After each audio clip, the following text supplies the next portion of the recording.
দেশের বর্তমান সংকট তৈরি করেছে অন্তর্বর্তী সরকার, রাজনৈতিক দল নয়, বিভ্রান্তি তৈরি করেছে ঐক্যমত্য কমিশন। এসব মন্তব্য করেছেন বিএনপি মহাসচিব মির্জা ফখরুল ইসলাম আলমগীর। শুক্রবার জাতীয় সমাজতান্ত্রিক দলের আলোচনা সভায় এসব কথা বলেন তিনি। আয়োজনে যোগ দেন আরও বেশ কয়েক দলের শীর্ষ নেতারা। জাতীয় সমাজতান্ত্রিক দল জেএসডির ৫৩তম প্রতিষ্ঠা বার্ষিকী উপলক্ষে আলোচনা সভা যোগ দেন রাজনৈতিক দলগুলোর নেতারা। গণতন্ত্র মঞ্চের নেতারা বলেন, ফেব্রুয়ারি নির্বাচন ঝুঁকিতে পড়লে অন্তর্বর্তী সরকারও পড়বে। অনেকে 10টার জায়গায় 15টা সিট বার্গেনিং করার জন্য এটাকে একটা টুল হিসেবে সামনে নিয়ে এসে নির্বাচন নিয়ে একটা অনিশ্চয়তা তৈরি করতে চাচ্ছে, শুধুমাত্র তাদের ব্যক্তিগত স্বার্থে। আগামী 2-1 দিনের মধ্যে আপনারা ফেব্রুয়ারি মাসের নির্বাচন, একই দিনে গণভোটের যে আয়োজন, সে ব্যাপারে আপনারা সিদ্ধান্ত জানাবেন।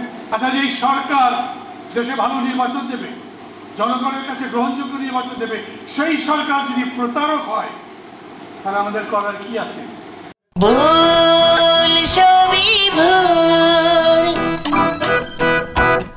অনুষ্ঠানে প্রধান অতিথি ছিলেন বিএনপি মহাসচিব মির্জা ফখরুল ইসলাম আলমগীর। বলেন, দেশের বর্তমান সংকট তৈরি করেছে অন্তর্বর্তী সরকার। জাতীয় নির্বাচনের আগে গণভোটের সুযোগ নেই।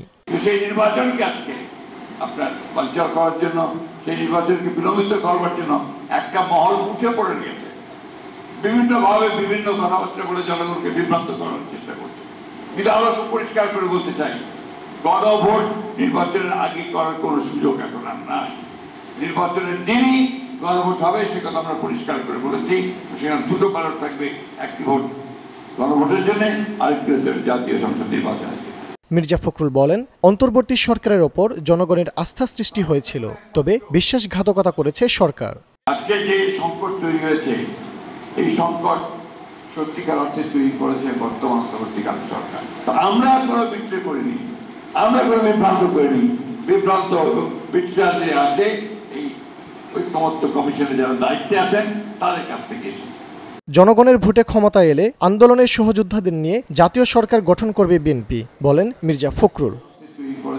ফজলে রাব্বি সৌরভ, নিউজ 24, ঢাকা।